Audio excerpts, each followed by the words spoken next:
This is the head unit that came in my 1982 GMC 3500. As you guys know, these trucks are made from 73 to 87, and then the crew cabs and Blazers and Suburbans carried on through 1991. Most of these trucks have these old style radios with the knobs. Some guys don't like it, but I'm going to cut the dash and install a newer single DIN radio.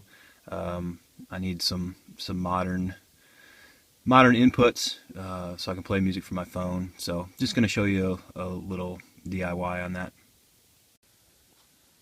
This is the head unit that I decided to use. It's a JVC. One of the reasons I selected this model is because it has inputs on the front. It's got a USB port and an auxiliary port on the front, but it also has one on the back of the unit. I kind of don't like it when the cable is just hanging out of the front of the dash all the time, so this way I'll be able to snake one from the back, maybe come out the ashtray area or something.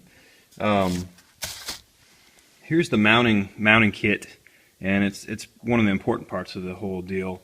Made by Metra. There's the part number. This is the face plate, so when we get it all together it'll look nice and clean and not hacked up. It also comes with this plate that helps you mark and cut the opening and obviously directions. At some point in the late 80s, I believe, they switched from the knob style radios to a DIN and a half opening. So you might want to check that out. You might need a different kit if you have a newer truck. After you take off the gauge bezel, you can get to the radio itself. I've already unbolted it. It's sitting back there. I'm having a problem getting it out. But this is what the dash looks like when it's uncut. This is behind the gauge bezel, so you won't see it. Some people cut the top and the bottom and then fold the sides in so that you could unfold it and weld it back if you ever wanted to go back to stock. I'm not sure if I'm going to do that or not, but anyway, that's what it looks like before it's cut. This is what the guide plate looks like when you bolt it to your dash. This silver plate comes with the mounting kit, and it screws on in these corners, and then you trace around in here, and then you pull the plate off and cut on those lines. So the holes for the shaft style radio will be gone, and you can slide the DIN style radio in there. And here's the hole after I cut the sides out. All I did was cut the top and the bottom on each side and fold it into the side. It's a little bit tough to see, but it just made it easier folding it in rather than cutting it. I ended up using a tin snips to do it with. No sparks that way, and just made it easy. So that's what it looks like before you start putting it back together. After you cut the dash, you still need to cut the gauge bezel. You can see it's still set up for the shaft style radio, and a DIN size radio will not fit through there. So take that metal bracket, the same one that you had on the dash, and bolt it to the back side, and then just cut out the center part. It's not too hard. This is what the bezel will look like after you get it cut out. I used a hacksaw blade holder and kept the metal guide bolted to the back of the bezel while I cut, and then I used a big file to clean up the cuts afterward. When you get the radio install kit, the dash plate will be set up for shaft style radio, so you need to cut out these side portions.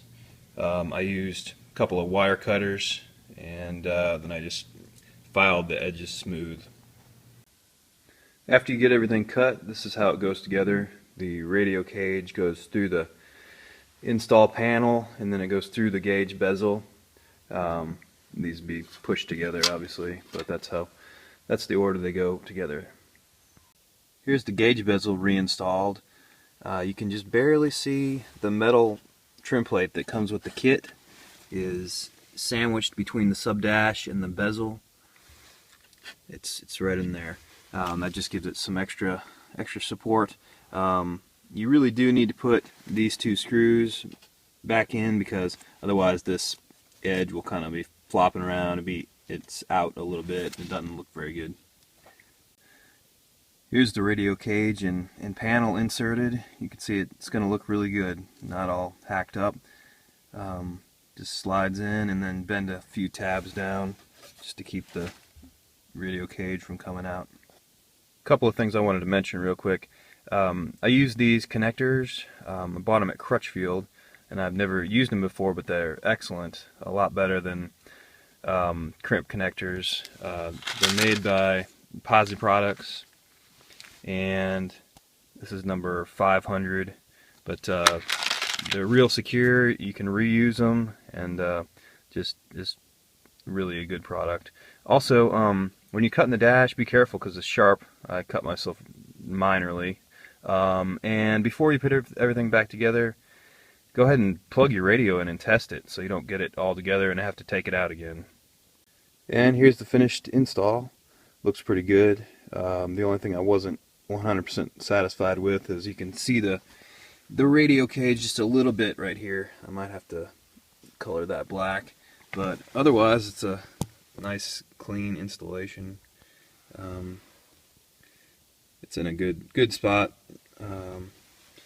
and the auxiliary input comes out of the ashtray area.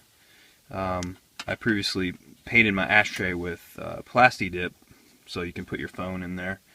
But anyway, that's it. Hope that helps, guys. Let me know if you got any questions, and I appreciate you watching.